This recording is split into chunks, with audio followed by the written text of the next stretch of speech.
गलती से गोलू का फोन कुत्ते के बर्तन में गिर पड़ा और जब तक वह कुछ समझ पाता वह फोन सीधा सैकड़ों साल पीछे एक प्राचीन महिला सम्राट के दरबार में पहुंच चुका था। रानी, जो उस समय अकाल और बर्फीली सर्दी से जूझ रही थी, अचानक अपने सामने चमकता हुआ चौकोर डिब्बा देख हैरान रह गई। जैसे ही उसने उस डिब्बे की स्क्रीन पर हाथ फेरा, फोन में गोलू का एक वीडियो चलने लगा जो उसने बंद करना भूल गया था। रानी घबरा गई, चेहरा शर्म से लाल हो गया और उसने फोन को अपनी गोद में छुपा लिया। उसकी आंखों में जिज्ञासा और डर दोनों थे। उसने सोचा, क्या यह भगवान का कोई संकेत है? उधर गोलू को जल्दी ही समझ आया कि बर्तन में गड़बड़ है। जब उसने विराट कोहली के ब्रांड की महंगी पानी की बोतल उसी बर्तन में रखी और वह भी गायब हो गई, तभी उसे यकीन हुआ कि यह बर्तन सीधा किसी और समय से जुड़ा है। रानी के दरबार में जैसे ही वह पानी प्रकट हुआ, सब चकित रह गए। एक चालाक मंत्री ने फौरन घोषणा की, यह तो भगवान द्वारा भेजी गई दिव्य औषधि है। हमारे कमजोर सैनिकों को ये औषधि बचाएगा। रानी अब भी इस जादुई चमत्कार को समझ ही रही थी कि तभी हवा का झोंका आया और उसके कमरे की एक लाल रंग की पेटी उड़कर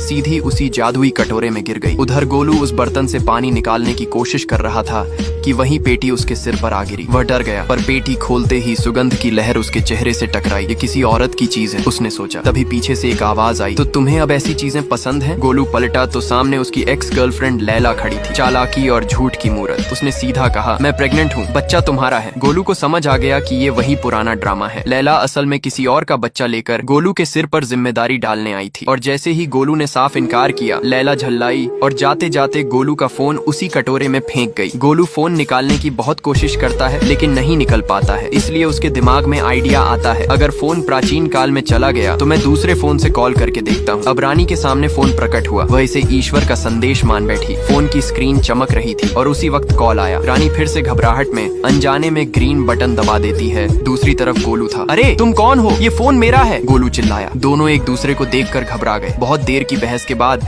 रानी ने हाथ जोड़ते हुए कहा, हे भगवान, मैं पुराने साम्राज्य की रानी हूँ, आपसे प्रार्थना है हमारे देश को बचा लीजिए। गोलू तो चौंक गया। तुम कोई एक्टिंग कर रही हो क्या? ये तुम्हारे कपड़े तो आधुनिक हैं। लेकिन जब रानी ने अपनी असली मुहर और दरबार दिखाया, तब उसे यकीन हुआ कि वाकई में वह इतिहास से बात कर रहा है। फिर उसे याद आया, कपड़े तो थोड़ी देर पहले उसी ने भेजे थे। रानी के होंठ कांप रहे थे, आंखों में आंसू थे और आवाज में बेबसी। वह अपनी राजगद्दी से नीचे उतरी और जादुई बर्तन के सामने हाथ जोड़कर बैठ गई। उसकी प्रार्थना अब हृदय की पुकार बन चुकी थी। हे देवता, हम ठंड से मर रहे हैं, अनाज खत्म हो चुका है, मेरे दरबार के 20,000 सैनिक भूख से तड़प रहे हैं, घास फांक कर किसी तरह जिंदा है, मेरा हृदय रोज टूटता है, उन्हें इस हाल में देखकर कृपा कीजिए। अगर आप सचमुच भगवान हैं तो हमारी मदद कीजिए। उधर गोलू अपने छोटे से किराना स्टोर में खड़ा माथा पकड़कर सोच रहा था, ये औरत मुझे भगवान मान रही है और उम्मीद कर रही है कि मैं 20,000 सैनिकों का खाना भेज दूं। अरे मेरे पास खुद दूध की थैली उधार में आती है, मैं क्या करूं? गोलू ने एक ठंडी सांस ली, फिर जवाब दिया, मैडम, मैं खुद एक छोटी दुकान चलाता हूँ, EMI नहीं भर पाता, मेरा खुद का पेट भर जाए वही बहुत है, मैं कोई भगवान नहीं हूँ, बस एक गोलू हूँ, वो भी अकेला। लेकिन रानी की आंखें उम्मीद से भरी थी। उसने बर्तन के पास जाकर फिर कहा, आप भगवान हैं या नहीं मुझे नहीं पता, लेकिन इस दुनिया में कोई और रास्ता नहीं बचा, कुछ भी करके जैसे भी हो हमारी मदद कीजिए, हम आपकी शरण में हैं। गोलू कुछ पल चुप रहा। रानी की आवाज उसके कानों में गूंजती रही और तभी उसके भीतर का इंसान जाग गया। ठीक है, उसने खुद से कहा, शायद मैं भगवान नहीं लेकिन एक आदमी तो हूँ और अगर इनके पास कुछ कीमती चीजें हों तो शायद मैं कुछ कर सकूं। उसने अपने दिमाग को झटका दिया और तभी बिजली सी एक तरकीब सूझी। लेकिन जैसे ही वह बात कहने ही वाला था, फोन कट गया। गोलू का चेहरा उतर गया। अबे यार, नेटवर्क भी इसी टाइम जाना था क्या? उसने गुस्से से फोन फेंक दिया